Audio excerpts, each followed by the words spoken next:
આંકડો તો મેં આપની પાસે એ માંગ્યો હતો કે બીજેપી એમ કહી રહી છે 400 પાર, તમારી સીટો કેટલી? અમે આંકડો એ જ માંગ્યો હતો. ભારતીય રાષ્ટ્રીય કોંગ્રેસ ના આગેવાનો અને નેતાઓ જ્યોતિષ નથી. કદાચ સી.આર. પાટીલ સાહેબને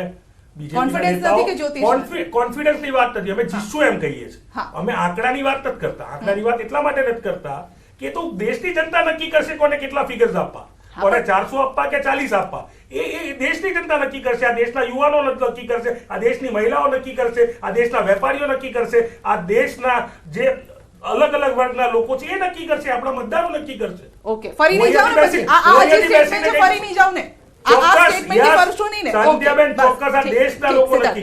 પરંતુ સી.આર. પાટીલ ભવિષ્યવાણી કરતા આવ્યા છે. એ જ્યોતિષ છે. 151 ની વાત તેઓએ કરી હતી, 156 લઈને આવ્યા. શ્રદ્ધાબેન, જ્યોતિષ શાસ્ત્ર તમને ખ્યાલ છે કે પછી ગ્રાઉન્ડ રિયાલિટી થી વાકેફ છે?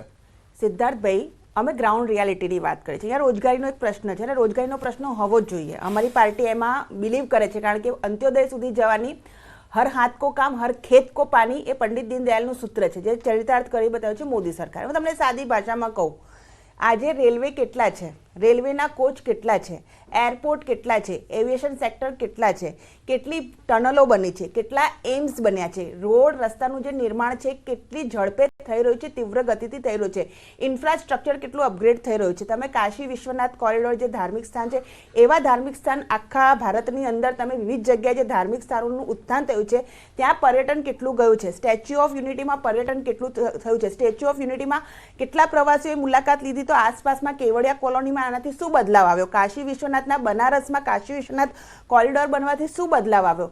આ બધી જ સ્ટડી મુક્ત મને, અને જ્યાં ઈચ્છો ને ત્યાં મારું ગળચું પકડી શકો છો, મને કોઈ પ્રોબ્લેમ નથી. અને આ બધું બની ગયું, હવામાં બની ગયું, કોઈ મજૂર ના આવ્યો, કોઈ એન્જિનિયર ના રોકાયો, કોઈ મેનેજમેન્ટ સેક્ટર ના રોકાયું, એના જે આર્થિક હિસાબો કરવા માટે કોઈ ચાર્ટર્ડ એકાઉન્ટન્ટ નહીં હોય, કોઈ બી મેનપાવર વગર. એક મોટી વાત આપે જે શબ્દાબેન કરી છે રોજગારી, એને લઈને જ પાર્થિવભાઈ પાસેથી, કેમ કે પાર્થિવભાઈ ગઈકાલે અમે 9 સ્ટેટની વાત કરી, 242 જેટલી સીટ છે બીજેપી અથવા તો એનડીએ એમાં લીડ કરી રહી છે. કેટલાક લોકો સાથે અમે જ્યારે વાતચીત કરી, હું ને સંધ્યા અહીંયા આગળ ઉપસ્થિત હતા, તેઓનું કહેવું છે કે આ જે ગવર્મેન્ટ છે ને એ ડેવલપમેન્ટ કદાચ કરી રહી છે ઇન્ફ્રાસ્ટ્રક્ચરમાં, જેનાથી ઇનડિરેક્ટ રોજગાર મળી રહ્યો છે. જે મુદ્દો કોંગ્રેસ ઉઠાવતી આવી છે કે રોજગાર નથી, તો પછી આ જે ડેવલપમેન્ટ થયું એમાં તો રોજગાર મળ્યો જ હશે. એક અખબારમાં આવેલા ફિગર છે કે આ દેશમાં 24.3 મિલિયન બેરોજગારો છે. આ મારો આંકડો નથી, એક ન્યૂઝપેપરમાં આવેલો આંકડો છે. હમણાં જે વાત કરી કે ઇન્ફ્રાસ્ટ્રક્ચર ડેવલપમેન્ટ થી રોજગાર મળે, હા મળે, પણ સામે સામે હ્યુમન ડેવલપમેન્ટ ઇન્ડેક્સની પણ વાત કરવી પડે. શિક્ષણ અને આરોગ્યના ક્ષેત્રની પણ વાત કરીએ, આપણે ઓવરઓલ ડેવલપમેન્ટની વાત કરીએ, ઇન્ક્લુઝિવ ડેવલપમેન્ટની વાત કરીએ, તો જ્યારે દેશમાં 24 મિલિયન લોકો બેરોજગાર હોય અને જ્યારે સરકારમાં બેઠેલા આગેવાનો નેતાઓ એમ કે પકોડા તળો, આમાં છે ને એક સ્ટેટમેન્ટ એવી રીતે આવ્યું હતું, એમના તરફથી સ્ટેટમેન્ટ આવ્યું હતું, જસ્ટ આપને યાદ અપાવું છું, એવી રીતે કે સરકારી નોકરી માટે લોકો અપ્લાય કરી રહ્યા છે. એનો મતલબ એમ નથી કે એમની પાસે નોકરી નથી, એમની પાસે નોકરી છે, પણ સરકારી નોકરી મેળવવા માટે અપ્લાય કરી રહ્યા છે ને એમાંથી આંકડો કાઢવામાં, આવું સ્ટેટમેન્ટ હતું, એની વાત કરું છું. આર્મીના જવાનોનું જે નોકરી છે એને તમે ફિક્સ પેમાં અને તમે એને કોન્ટ્રાક્ચ્યુઅલ બેઝિસ ઉપર મૂકી દો, આનાથી ગંભીર ઘટના કઈ હોઈ શકે? અગ્નિવીર તો તમે અગ્નિવીર યોજના છે, એમાં 4 વર્ષ પછી એ અગ્નિવીરો પરમનન્ટ રહેશે કે નહીં રહે એ અમને ખબર નથી. માત્ર 25% અગ્નિવીરો પરમનન્ટ રહેશે, 75% બેરોજગાર થઈ જશે. શું કરશો એમનું? કોન્ટ્રાક્ટ સિસ્ટમની વિરોધમાં છે અને આવા અનેક પ્રશ્નો છે.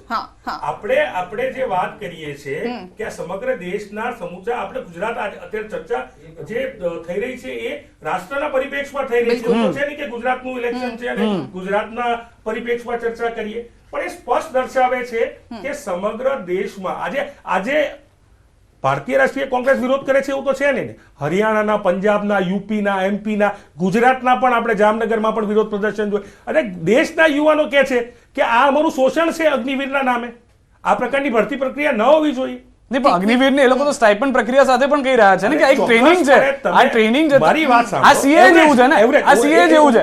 આ નાગરિકતા લેવાની વાત નથી. સિદ્ધાર્થભાઈ, પાર્થિવભાઈ, એક સિમ્પલ, તમે એનએસયુઆઈ માં રહેલા છો, હું તમને સારી રીતે ઓળખું છું, યુવાઓ માટેની પણ વાતચીત કરી છે, પણ આ સીએ જેવી વાત છે કે અમે નાગરિકતા લેવા જ નથી, પણ તમે એવું દેખાડવા માંગો છો કે નાગરિકતા લેવા માટે આવ્યા છે. એવરેજ ટ્રેનિંગનો સમય, એવરેજ ટ્રેનિંગનો આર્મીનો સમય જે હતો પહેલા ભૂતકાળમાં, એ 1 વર્ષ ને 8 મહિનાનો હતો. એ ઉપરાંત એ યુનિટમાં 3 વર્ષ 4 વર્ષ કામ કરે એટલે સિગ્નલ ટેકનોલોજી, બીજી ટેકનોલોજી, એ 4 વર્ષે તો સારો સૈનિક એ 4-5 વર્ષે તૈયાર થાય અને ત્યારે એ તૈયાર થઈ અને આપણી બોર્ડર ઉપર આપણી સુરક્ષા કરતો હોય.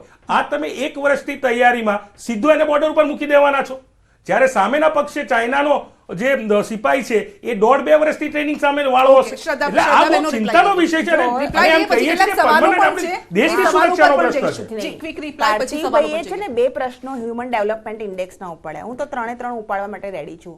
તમે આરોગ્યની વાત કરી તો સિદ્ધાર્થભાઈ, સ્વતંત્ર ભારતના ઇતિહાસમાં એમ્સ કેટલા હતા કોંગ્રેસના સમયમાં અને અત્યારે કેટલા એમ્સનું લોકાર્પણ થયું? આરોગ્ય માટે એમ્સ કેટલું મહત્વનું છે? આયુષ્યમાન ભારતની અંદર 5 લાખ કેશલેસની સહાય, એના લાભાર્થીઓનું લિસ્ટ તમે લઈ લો અને લાભાર્થીઓના ઇન્ટરવ્યુ લો. આ 2 ઇન્ડિકેશન તમને આરોગ્ય માટે આપી દો. શિક્ષણ માટે નવી રાષ્ટ્રીય શિક્ષણ નીતિ, એના ઉપર પણ વાત થઈ જોઈએ. અમે કોઈ પણ એવા મુદ્દા નથી કે જે અછૂતા મૂક્યા હોય. અને જે લોકો અત્યારે એવું કહી રહ્યા છે ને અગ્નિવીરનો વિરોધ કરી રહ્યા છે કે દેશની સીમાઓનો ઉપર સુરક્ષા નથી, આ જ લોકો